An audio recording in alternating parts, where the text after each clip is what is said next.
Live from Wisconsin, it's Play That Rock and Roll.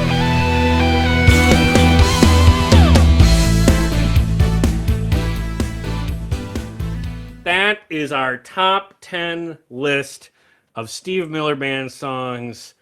What did we miss? Obviously, we missed The Joker. That's a big one. I'm sure that's a lot of people's favorites.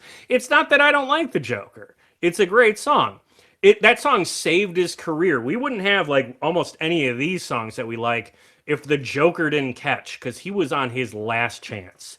And there was a real possibility that he could have been one of those 60s guys that like didn't really pan out. Like what's that guy's name? Gary Puckett in the Union Gap. You know what I'm talking about? Like, yeah, okay. you know, like someone you remember, like that's a name, but like, you know, didn't really have a career, or if he did, nobody noticed. Like Steve was staring that down if The Joker didn't hit when it did.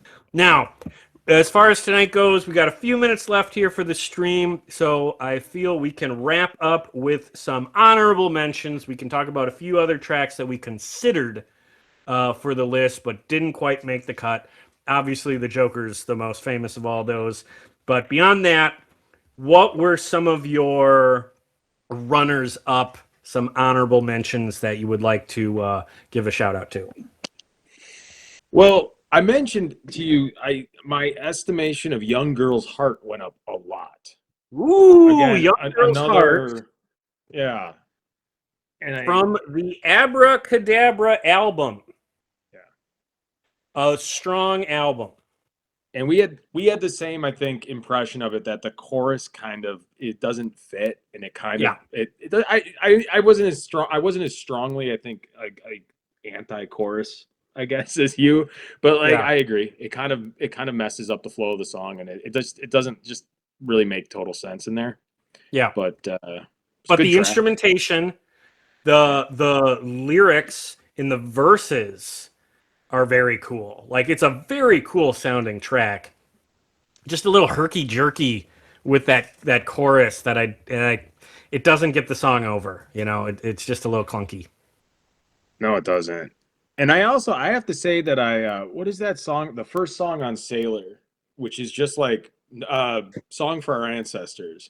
Oh, it's a weird track, but it's really cool. And it almost reminds me, that whole album, Sailor, is definitely sort of, it's very Beach Boys adjacent, kind of, right? Yeah. There's a lot of that sort of Brian Wilson feel to it. I don't know. But I enjoyed that song a lot. Okay, the song Good Morning. Did you listen to that one at all? No. Okay. What album? That's on number 5. It's the opening track for number 5. Oh, okay. Yeah. Okay. I was trying to remember which album it was. It's number 5. That song ends with, they do God Rest Ye Merry Gentlemen for some reason at the end of that song. Right. And I'm like, yes. Where do I know this from? Listen to it, I'm like, no. It's God Rest Ye Merry Gentlemen. All right. I did actually listen to that because number 5 was an album I listened to, and because of that, I have moved Good Morning over onto my Christmas playlist. Just the end. And just yeah. And put it on there as like instrumental God Rest Ye Merry Gentlemen, Steve Miller Band. I have a few. I'll start. I'm going right back to number 5 here. The song that's literally called Steve Miller's Midnight Tango. Yeah. Not really a runner-up for my list, but one of my all-time favorite song titles. I love that he had the gall to put his name in one of these songs, Steve Miller's Midnight Tango. And I thought it was an instrumental, but it's not. There's lyrics on it. Yeah. And it leads right into Industrial Military Complex Hex, which, by the way, is he the only person who says Industrial Military Complex instead of it's Military Industrial Complex, right? And the weirdest thing is when he sings it in the song, it's like he jams that into the song, and unnecessarily so. Yeah. I don't know. No, it's great. Yeah. I like the track. I'm just saying, like, there's a lot going on there. Yeah, it's a good one. And then that leads into Jackson Kent Blues, which is just like, oh shit, this is a political album. Yeah. Like he's got something to say here. And he's not really thought of as a political guy. Certainly not like, Neil Young or Springsteen or Dylan, but like he will pop off occasionally about what he thinks about the state of the world. And I like when he does that. Like, I think some of those are his stronger tracks.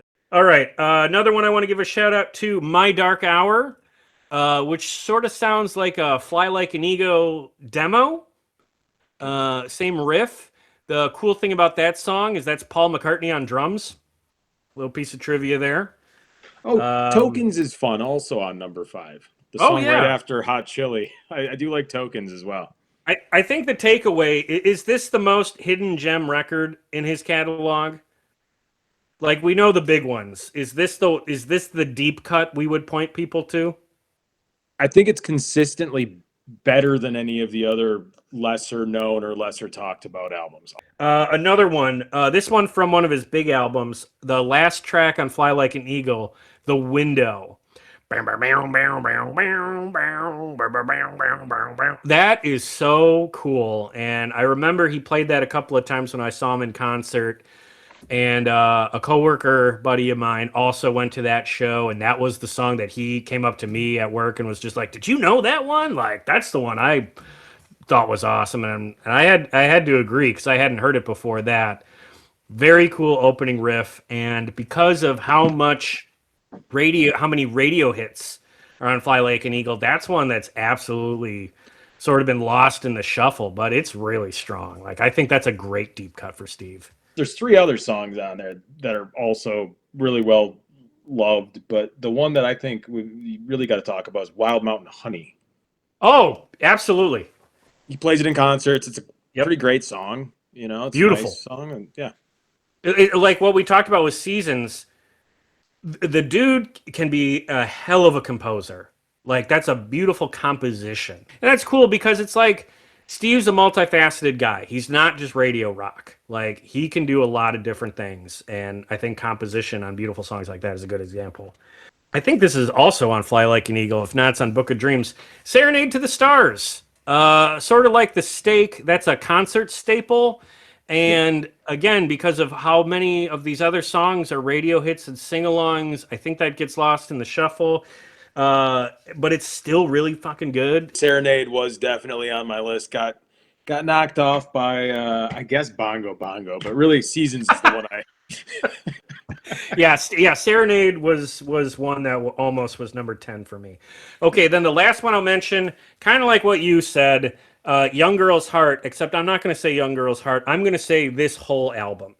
Yep. This whole album, I couldn't pick a song besides the title track, because I like almost all of these songs to the same degree. And what that means is almost all of these songs are probably in my top 20 or top 25, but they're not top 10. Most of these songs I'm talking about weren't written by Steve. They were written by Gary Malaber and I think Kenny Lee Lewis and some guys he brought into his band for this tour. The story with this album is that Steve needed songs, and he went to these young songwriters and said, "Hey, I'm looking for material." And they're like, "Here's our demo tape. There's 8 songs on here. You can pick like 3 or 4, whatever your favorites are, and we'll sell them to you." He came back like a short time later and said, "I will take them all, and then you guys can join my band." Sure. And that's how you get this album. And I love that story because Kenny Lee Lewis is in the band today. There's some cool instrumental pieces on tracks like Keeps Me Wondering Why. They kind of sound like the Police with Things That I Told You. Great harmonica on Goodbye Love. There's some interesting stuff. And I think a lot of people sleep on it because it's the Abracadabra album. And the reputation that is that, oh, that's the sellout, whatever.